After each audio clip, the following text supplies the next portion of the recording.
मैं हूं आपके साथ नम्रता शर्मा।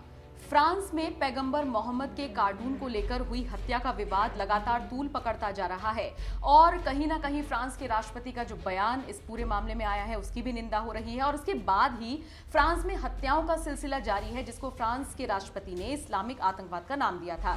इसको लेकर न सिर्फ फ्रांस के लोगों में बल्कि भारत में भी फ्रांस के राष्ट्रपति के खिलाफ उबाल देखा गया। और इसी बीच चर्चित शायर मुनव्वर राणा का भी बयान आया। उन्होंने कहा कि अगर हम उनकी जगह होते तो हम भी मार देते, यानी उन्होंने फ्रांस में जो हिंसा हुई उसका समर्थन किया। और अब देखिए, मुनव्वर राणा अपने बयान पर अभी भी कायम है और इसी पूरे मामले को लेकर उनके खिलाफ लखनऊ के हजरतगंज थाने में केस दर्ज किया गया है। इसी को लेकर उनसे एक इंटरव्यू में सवाल हुआ कि आपके खिलाफ ऐसे मुकदमा दर्ज हुआ है और आप किस तरह से कह सकते हैं कि अगर आप उनकी जगह होते तो आप भी मार देते, यानी आप भी हिंसा का समर्थन करते हैं।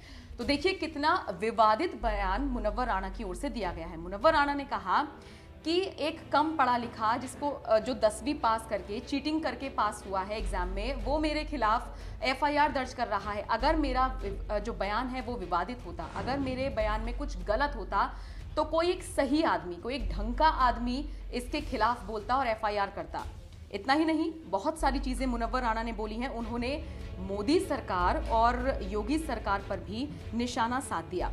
उन्होंने कहा अगर मेरे बयान में कोई भी दोष होता तो कोई कायदे का व्यक्ति मेरे खिलाफ एफआईआर करता। नकल करके पास होने वाले अगर एफआईआर करने लगे तो उनसे मेरे व्यक्तित्व पर कोई सवाल नहीं उठेंगे। मैं इतने सालों से शायरी कर रहा हूं, मैंने माँ पर लिखा, मैंने देश पर लिखा, मैंने हमेशा प्यार की और मोहब्बत की बात की। आप मेरे व्यक्तित्व पर सवाल ना उठाएं तो ज्यादा अच्छा होगा। इसके अलावा मुनव्वर राणा ने कहा हमारे डीजीपी और पुलिस कमिश्नर के लिए बहुत शर्म की बात है, उनसे पूछा जाना चाहिए कि तू कहां से आया है रिपोर्ट करने के लिए। इस तरह की भाषा का इस्तेमाल मुनव्वर राणा ने किया। साथ ही साथ उन्होंने ये कहा कि तेरी हैसियत नहीं है कि तू मेरे खिलाफ कोई एफआईआर करे या मेरे खिलाफ कुछ बोले।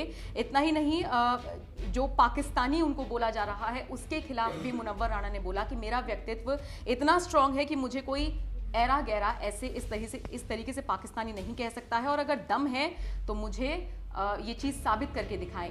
आगे मुनव्वर राणा ने बोला एक मामूली पढ़ा लिखा आदमी मुनव्वर राणा को पाकिस्तानी कह रहा है, ये मर्दों की नहीं ना मर्दों की हुकूमत है। ये अपने आप में एक बड़ा बयान है जो मुनव्वर राणा ने दिया है और जाहिर तौर पर आने वाले दिनों में इस बयान को लेकर खूब ज्यादा विवाद होने वाला है। इसके बाद उनसे पूछा गया कि भाई आपने ये बोला है कि अगर आप उनकी जगह होते या फिर मेरे माँ बाप का कोई इस तरीके से कार्टून बनाता तो मैं उसको मार देता।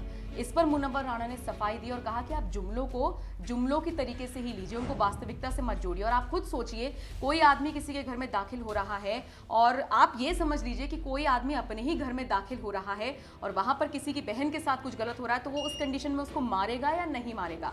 तो कुल मिलाकर मुनव्वर राणा ने एक तरफ अपने द्वारा दिए गए बयान पर सफाई भी दी है, और लेकिन इसमें भी कोई दो राय नहीं कि एक नई कंट्रोवर्सी को और एक बड़ी कंट्रोवर्सी को उन्होंने खड़ा कर दिया है।